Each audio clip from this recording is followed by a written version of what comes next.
Chapter 6.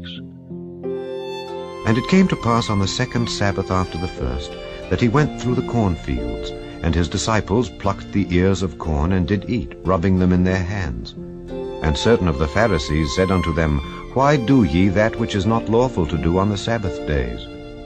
And Jesus answering them said, Have ye not read so much as this, what David did when himself was an hungred, and they which were with him? How he went into the house of God, and did take and eat the showbread, and gave also to them that were with him, which it is not lawful to eat but for the priests alone? And he said unto them, that the Son of Man is Lord also of the Sabbath.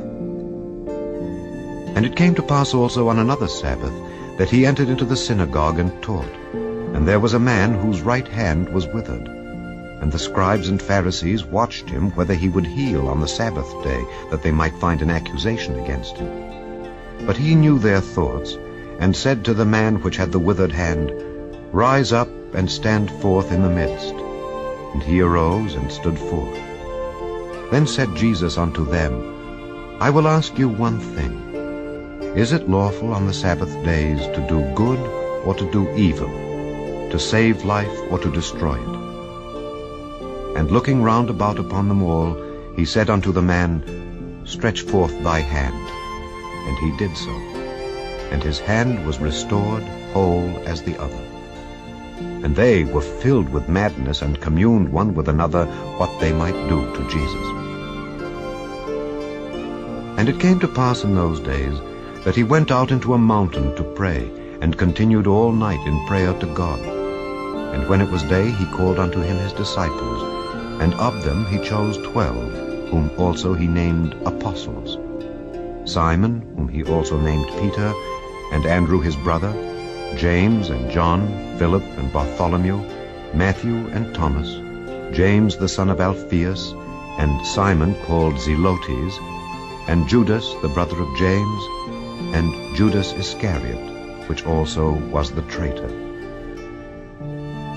And he came down with them, and stood in the plain, and the company of his disciples. And a great multitude of people out of all Judea and Jerusalem, and from the seacoast of Tyre and Sidon, which came to hear him, and to be healed of their diseases. And they that were vexed with unclean spirits, and they were healed. And the whole multitude sought to touch him, for there went virtue out of him, and healed them all. And he lifted up his eyes on his disciples, and said, Blessed be ye poor, for yours is the kingdom of God. Blessed are ye that hunger now, for ye shall be filled. Blessed are ye that weep now, for ye shall laugh. Blessed are ye when men shall hate you, and when they shall separate you from their company, and shall reproach you, and cast out your name as evil, for the Son of Man's sake. Rejoice ye in that day, and leap for joy.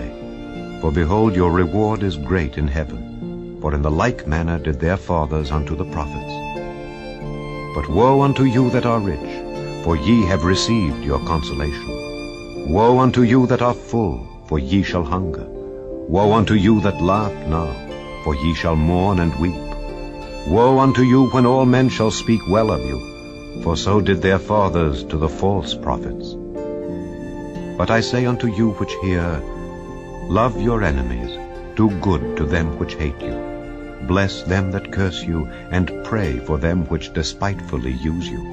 And unto him that smiteth thee on the one cheek offer also the other, and him that taketh away thy cloak forbid not to take thy coat also.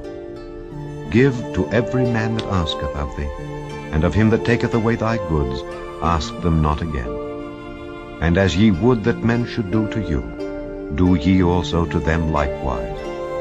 For if ye love them which love you, what thank have ye? For sinners also love those that love them. And if ye do good to them which do good to you, what thank have ye? For sinners also do even the same. And if ye lend to them of whom ye hope to receive, what thank have ye? For sinners also lend to sinners to receive as much again. But love ye your enemies, and do good, and lend, hoping for nothing again. And your reward shall be great, and ye shall be the children of the highest, for he is kind unto the unthankful and to the evil. Be ye therefore merciful, as your Father also is merciful. Judge not, and ye shall not be judged. Condemn not, and ye shall not be condemned. Forgive, and ye shall be forgiven. Give, and it shall be given unto you. Good measure, pressed down and shaken together and running over, shall men give into your bosom. For with the same measure that ye meet withal, it shall be measured to you again. And he spake a parable unto them. Can the blind lead the blind? Shall they not both fall into the ditch? The disciple is not above his master, but every one that is perfect shall be as his master. And why beholdest thou the mote that is in thy brother's eye, but perceivest not the beam that is in thine own eye? Either how canst thou say to thy brother, Brother, let me pull out the mote that is in thine eye, when thou thyself beholdest not the beam that is in thine own eye? Thou hypocrite, cast out first the beam out of thine own eye, and then shalt thou see clearly to pull out the mote that is in thy brother's eye. For a good tree bringeth not forth corrupt fruit, neither doth a corrupt tree bring forth good fruit. For every tree is known by his own fruit. For of thorns men do not gather figs, nor of a bramble bush gather they grapes. A good man out of the good treasure of his heart bringeth forth that which is good, and an evil man out of the evil treasure of his heart bringeth forth that which is evil. For of the abundance of the heart his mouth speaketh. And why call ye me Lord, Lord, and do not the things which I say? Whosoever cometh to me and heareth my sayings, and doeth them, I will show you to whom he is like. He is like a man which built an house, and digged deep, and laid the foundation on a rock. And when the flood arose, the stream beat vehemently upon that house, and could not shake it, for it was founded upon a rock. But he that heareth and doeth not is like a man that without a foundation built an house upon the earth, against which the stream did beat vehemently, and immediately it fell, and the ruin of that house was great.